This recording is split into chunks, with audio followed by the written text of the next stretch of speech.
بسم اللہ الرحمن الرحیم۔ دو ایسے گناہ جن کی وجہ سے قبر میں سخت عذاب ہوگا۔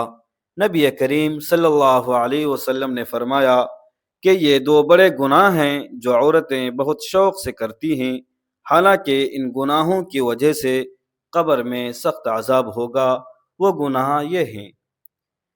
محترم ناظرین، قبر وہ جگہ ہے جہاں انسان اپنے اعمال کے ساتھ اکیلا رہ جاتا ہے۔ دنیا کے دوست رشتہ دار سب چند قدم تک ساتھ جاتے ہیں، مگر قبر میں صرف نیکیاں یا گناہ ساتھ رہتے ہیں۔ اگر گناہ زیادہ ہوں تو قبر تنگ اور اندھیری ہو جاتی ہے۔ ایک شخص کے بارے میں آتا ہے کہ جب اسے دفنایا گیا تو اس کے چہرے پر خوف اور گھبراہٹ کے آثار نمایاں تھے۔ لوگ چلے گئے اور قبر میں پہلی رات شروع ہوئی۔ جیسے ہی اندھیرا چھایا، قبر کے دروازے بند ہو گئے اور زیر زمین ایک خاموشی چھا گئی۔ اچانک قدموں کی آواز آئی۔ دو فرشتے قبر میں آئے اور اس سے سوال کیا۔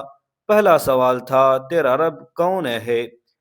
مگر اس کی زبان بوجھل ہو گئی۔ دنیا میں وہ اللہ کا ذکر کم کرتا تھا، اس لیے قبر میں اس کا دل خوف سے بند ہو گیا اور زبان جواب نہ دے سکی۔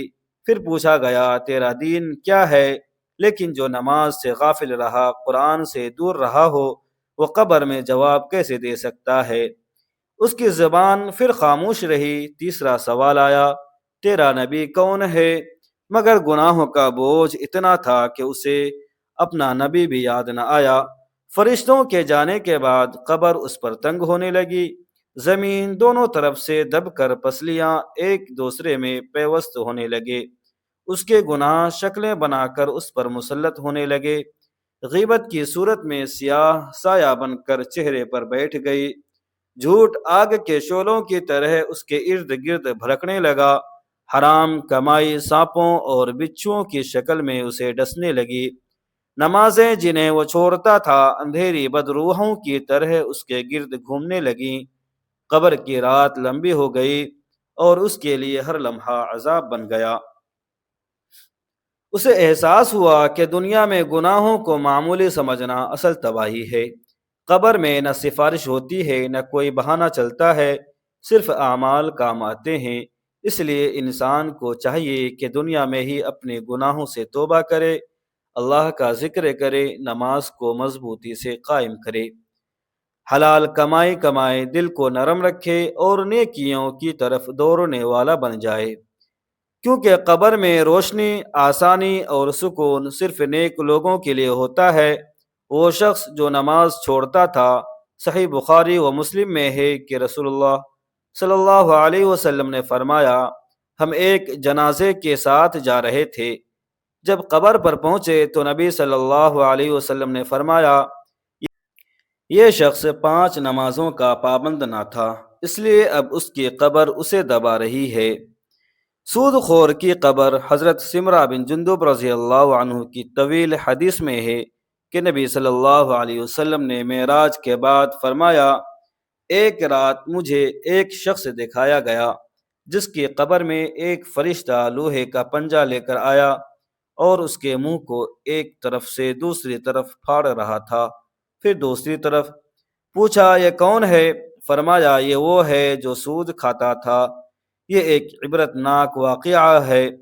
ایک گاؤں میں ایک آدمی رہتا تھا جو زبان سے تو نرم تھا مگر دل میں سخت تھا۔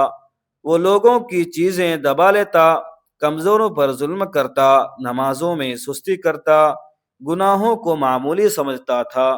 کئی بار لوگوں نے اسے سمجھایا مگر وہ ہنس کر ٹال دیتا اور کہتا، ابھی تو بہت زندگی پڑی ہے۔ ایک دن وہ اچانک بیمار ہوا۔ بیماری اتنی شدید تھی کہ چند دنوں میں اس کی حالت بگڑ گئی۔ جب موت کے آثار ظاہر ہوئے تو گھر والوں نے اس کے قریب بیٹھ کر کلمہ پڑھنے کو کہا مگر اس کی زبان لڑکھڑانے لگی۔ اس نے آنکھیں کھول کر کہا، مجھے سینے پر ایک عجیب سا بوجھ محسوس ہو رہا ہے، جیسے کوئی میرے اوپر بیٹھ گیا ہو۔ پھر اس نے کہا، کمر کے پیچھے سے کوئی مجھے گھسیٹ رہا ہے مگر میں ہل نہیں سکتا۔ موت کے بعد اسے قبر میں دفن کر دیا گیا۔ جب لوگ واپس جا رہے تھے تو قبر سے ایک ایسی آواز سنائی دی جیسے کوئی پتھر ٹوٹ کر گر رہا ہو۔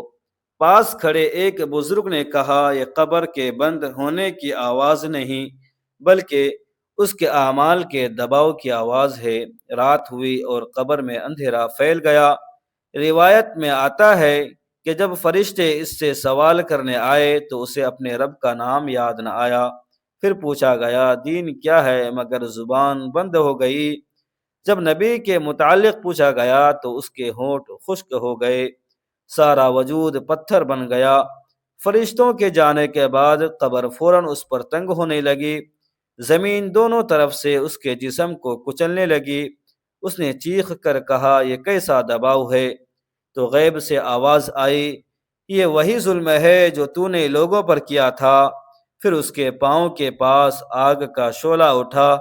ایک اور آواز آئی، یہ وہ نمازیں ہیں جو تو نے جان بوجھ کر چھوڑی۔ پھر اس کے سینے پر ایک سیاہ شکل نمودار ہوئی جو غصے سے گرجی، میں وہ غیبت ہوں جو تو کرتا تھا۔ ہر گناہ ایک نئی شکل اختیار کرتا اور اس پر ٹوٹ پڑتا۔ کہتے ہیں کہ اس کی قبر سے ہر رات عجیب سی آوازیں سنائی دیتی تھیں جیسے کوئی سخت عذاب میں ہو۔ لوگوں نے اس واقعے سے بہت عبرت حاصل کی اور سب نے اپنے اعمال کی فکر شروع کر دی۔ اس گاؤں کے کئی لوگوں نے توبہ کی، بعض نے حرام کمائی چھوڑ دی، بعض نے نماز کی پابندی شروع کر دی، کیونکہ انہوں نے اپنی آنکھوں سے دیکھ لیا تھا کہ قبر گناہوں کو معاف نہیں کرتی۔ حضرت محمد صلی اللہ علیہ وسلم نے فرمایا، دو گناہ ایسے ہیں جن کی وجہ سے قبر میں بہت زیادہ سخت عذاب ہوتا ہے۔ وہ دو گناہ کون سے ہیں؟ جاننے کے لیے اس پیغام کو آخر تک ضرور پڑھیں۔ انسان گناہوں کا پتلا ہے، اس سے ہر وقت چھوٹے بڑے گناہ سرزد ہوتے رہتے ہیں۔ بڑے سے بڑا متقی اور پرہیزگار شخص بھی اس بات کا دعویٰ نہیں کر سکتا کہ وہ گناہوں سے بالکل پاک ہے یا اس سے کبھی کسی گناہ کا ارتکاب نہیں ہوا۔ لیکن ایک مومن اور غیر مومن میں فرق یہ ہے کہ مومن جب گناہ کا ارتکاب کرتا ہے تو فوراً اپنے رب کے جانب پلٹتا ہے اور مغفرت طلب کرتا ہے، جبکہ غیر مومن ایسا نہیں کرتا۔ اسی کو حضرت عبداللہ بن مسعود رضی اللہ عنہ نے یوں فرمایا، مومن اپنے گناہوں کو ایسے دیکھتا ہے جیسے وہ ایک پہاڑ کے دامن میں بیٹھا ہو اور ڈرتا ہو کہ کہیں وہ پہاڑ اس پر گر نہ پڑے، اور فاجر اپنے گناہوں کو ایسے دیکھتا ہے گویا ایک مکھی اس کی ناک پر بیٹھ گئی ہو جسے اس نے ہاتھ ہلا کر اڑا دیا۔ گناہ تو گناہ ہوتا ہے، چاہے چھوٹا ہو یا بڑا، لیکن دو گناہ ایسے ہیں جن کی وجہ سے قبر میں سخت عذاب ہوتا ہے۔ وہ گناہ کون سے ہیں؟ ہم آپ کو بتاتے ہیں۔ حضور صلی اللہ علیہ وسلم نے فرمایا کہ آپ صلی اللہ علیہ وسلم نے دو قبروں کے قریب سے گزرے۔ آپ صلی اللہ علیہ وسلم نے فرمایا کہ ان دونوں میں عذاب قبر ہو رہا ہے۔ آپ صلی اللہ علیہ وسلم نے فرمایا کہ ایسا گناہ نہیں جسے لوگ بڑا سمجھتے ہوں، بلکہ ایسا گناہ ہے جو بہت چھوٹا سمجھا جاتا ہے، اور اسی گناہ کی وجہ سے انہیں عذاب ہو رہا ہے۔ ناظرین، اللہ پاک کبھی بھی انسان کو صغیرہ گناہ پر عذاب نہیں دیتے۔ تو حدیث شریف میں آتا ہے کہ بڑے گناہ کی وجہ سے نہیں بلکہ چھوٹے گناہ کی وجہ سے ہو رہا ہے، بلکہ ایسا بڑا جسے لوگ بڑا نہیں سمجھتے۔ تبھی حدیث میں آیا ہے، خبردار یہ بہت بڑے گناہ ہیں۔ ناظرین، ہماری غلط فہمی ہے، ہم بعض گناہوں کو ہلکا سمجھتے ہیں لیکن اللہ کے نظر میں وہ بہت بڑے ہوتے ہیں۔ ہم زنا کو بڑا سمجھتے ہیں، یقیناً بڑا گناہ ہے۔ شراب کو بڑا سمجھتے ہیں، یقیناً بڑا گناہ ہے۔ قتل کو بڑا سمجھتے ہیں، یقیناً بڑا گناہ ہے۔ نماز قضا کرنا بہت بڑا گناہ ہے۔ شرک کرنا، والدین کو اذیت دینا، لیکن کچھ گناہ ایسے ہیں جو بہت بڑے ہیں مگر چھوٹے سمجھے جاتے ہیں۔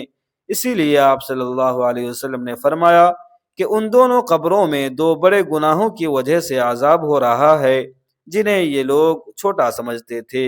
ان میں سے ایک پیشاب سے نہیں بچتے تھے، پیشاب کی چھینٹوں سے احتیاط نہیں کرتے تھے۔ حضرت ابو ہریرہ رضی اللہ عنہ سے روایت ہے کہ رسول اللہ صلی اللہ علیہ وسلم نے فرمایا، پیشاب کے چھینٹوں سے بچو، کیونکہ عموماً قبر کا عذاب اسی وجہ سے ہوتا ہے۔ ناظرین، اسلام میں طہارت کی بہت عزت ہے۔ کہیں بھی کھڑے ہو کر پیشاب کر دیا اور چھینٹیں پڑ رہی ہیں اور کوئی فکر نہیں، ایسے رسول پاک صلی اللہ علیہ وسلم نے نہیں فرمایا کہ ایک شخص کو پیشاب کی بے احتیاطی کی وجہ سے عذاب ہو رہا ہے۔ اسلام اندرونی اور بیرونی صفائی دونوں پر زور دیتا ہے، لیکن ایک بات یاد رکھیں کہ طہارت کے معاملے میں وہم میں نہ پڑ جائیں۔ واش روم میں بس اتنا خیال کریں کہ چھینٹیں نہ لگیں، اتنا زیادہ نہیں کہ واش روم سے نکل کر شک میں پڑ جائیں کہ کہیں چھینٹیں تو نہیں لگ گئیں۔ حضرت زین العابدین رضی اللہ عنہ کا نام آپ نے سنا ہوگا، بہت بڑے تابعین گزرے ہیں۔ جب انہوں نے پیشاب کے بارے میں سخت حدیثیں سنی تو احتیاطاً آپ رحمۃ اللہ علیہ ایک بوتل رکھتے اور پیشاب بوتل میں کرتے تاکہ چھینٹیں نہ لگیں۔ پھر لوگوں نے منع کیا تو انہوں نے یہ عمل چھوڑ دیا۔ ناظرین، بس اتنی سی احتیاط کافی ہے، وہ ہم میں نہ پڑیں۔ کھڑے ہو کر پیشاب کرنا بالکل غلط ہے، اس سے روکا گیا ہے، کیونکہ بہت باریک چھینٹیں لگ جاتی ہیں جن سے بچنا مشکل ہوتا ہے۔ علماء کہتے ہیں ایسی چھینٹیں معاف ہیں۔ دوسری قبر میں جو شخص دفن تھا، حضور صلی اللہ علیہ وسلم نے فرمایا، یہ شخص چغلی کیا کرتا تھا، ادھر کی بات ادھر اور ادھر کی بات ادھر پہنچاتا تھا، اسی پر اسے عذاب قبر ہو رہا ہے۔ اس سے پتہ چلتا ہے کہ چغل خوری صغیرہ گناہ نہیں۔ ہمارے ہاں زنا کرنے والے کو بڑا سمجھا جاتا ہے، شرابی کو بڑا سمجھا جاتا ہے، لیکن چغل خور کو کچھ نہیں سمجھا جاتا۔ حالانکہ چغل خوری ایسی لڑائیاں کرواتی ہے جو محبتیں نفرت میں بدل دیتی ہے، ملازم کو مالک سے لڑوا دیتا ہے، بھائی کو بھائی سے، شوہر کو بیوی سے لڑوا دیتا ہے۔ یہ سب لڑائیاں جھگڑے چغل خور کی وجہ سے ہوتے ہیں۔ چغل خور کے بارے میں قرآن اور حدیث کیا کہتی ہے؟ یہ صغیرہ گناہ نہیں۔ صحیح بخاری میں ہے کہ رسول اللہ صلی اللہ علیہ وسلم مکہ اور مدینہ کے درمیان ایک باغ سے گزرے۔ وہاں آپ صلی اللہ علیہ وسلم نے دو شخصوں کی آوازیں سنی جنہیں قبروں میں عذاب ہو رہا تھا۔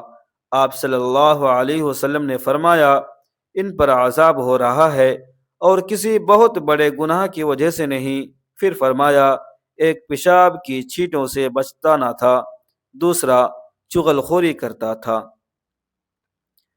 پھر آپ صلی اللہ علیہ وسلم نے کھجور کی ایک تازہ ڈالی منگوائی، اسے توڑ کر دو ٹکڑے کیے اور ہر قبر پر ایک ایک ٹکڑا گاڑ دیا۔ صحابہ نے پوچھا، یا رسول اللہ، یہ کیوں؟ آپ صلی اللہ علیہ وسلم نے فرمایا، جب تک یہ خشک نہ ہوں امید ہے ان پر عذاب ہلکا رہے گا۔ ہمازم مشاء بنمیم۔ ترجمہ، وہ عیب جو ہے ادھر ادھر چغلی لگانے والا ہے۔ یہ آیت نمیمہ یعنی چغل خوری کو انتہائی برا کردار قرار دیتی ہے۔ اسی صورت میں آگے جا کر ایسے شخص کے لیے اللہ کی سخت پکڑ اور ذلت کا ذکر بھی ہے۔ یعنی قرآن کے مطابق چغل خور انسان اللہ کے نزدیک ناپسندیدہ اور سزا کے مستحق لوگوں میں سے ہے۔ نبی کریم صلی اللہ علیہ وسلم کے بعد جب امت کا زوال شروع ہوا تو بعض گناہوں کو چھوٹا سمجھ کر نظر انداز کیا جانے لگا۔ حضرت عبادہ بن صامت رضی اللہ عنہ اپنے شاگردوں سے فرماتے تھے، تم ایسے کام کرتے ہو جو تمہاری نظروں میں بال سے بھی باریک ہیں، مگر ہم انہیں رسول اللہ صلی اللہ علیہ وسلم کے زمانے میں ہلاک کر دینے والے گناہوں میں شمار کرتے تھے۔ آج ہماری حالت یہ ہے کہ چھوٹے بڑے گناہ کرتے رہتے ہیں، مگر گناہ نہیں سمجھتے یا معمولی سمجھ کر نظر انداز کر دیتے ہیں۔ جیسے دفتر کی چیزوں کو ذاتی سمجھ کر استعمال کرنا خیانت ہے، مگر اکثر لوگ کرتے ہیں۔ اس کی وجہ یہ ہے کہ ہمارے دلوں سے اللہ کا خوف، جزا و سزا کا احساس اور حلال حرام کی تمیز نکل چکی ہے۔ ایسی بہت سی احادیث ہیں جن سے ہمیں بچنا چاہیے، خصوصاً چغلخوری سے اور پیشاب کی چھینٹوں سے۔ میری اللہ تعالیٰ سے دعا ہے کہ اللہ پاک مجھے اور آپ سب کو جو کچھ کہا اور سنا اس پر عمل کی توفیق عطا فرمائے۔ اللہ پاک ہم سب کو چغلخوری سے حفاظت فرمائے، غیبت سے حفاظت فرمائے، پیشاب کی چھینٹوں سے حفاظت فرمائے۔ اللہ پاک ہم سب کو تمام برائیوں سے حفاظت فرمائے، تمام آفات سے حفاظت فرمائے، زمینی آسمانی اللہ پاک ہر قسم کی وبا سے حفاظت فرمائے، آمین یا رب العالمین۔ ناظرین، ویڈیو اگر اچھی لگی ہو تو ویڈیو کو لائک کریں اور اپنے دوستوں تک ضرور شیئر کریں، اور اگر آپ ہمارے چینل میں نئے ہیں تو چینل کو سبسکرائب کرنا نہ بھولیں تاکہ اس طرح کی مزید روحانی ویڈیوز آپ تک پہنچتی رہے۔ ناظرین، اپنے رزق میں وسعت کشادگی کے لیے اللہ تبارک و تعالیٰ کے 99 بابرکت ناموں میں سے کوئی ایک نام کمنٹ سیکشن میں ضرور شیئر کریں۔ ملتے ہیں پھر اگلی ویڈیو میں، تب تک کے لیے اجازت دیجیے۔ خدا حافظ۔ السلام علیکم ورحمۃ اللہ وبرکاتہ۔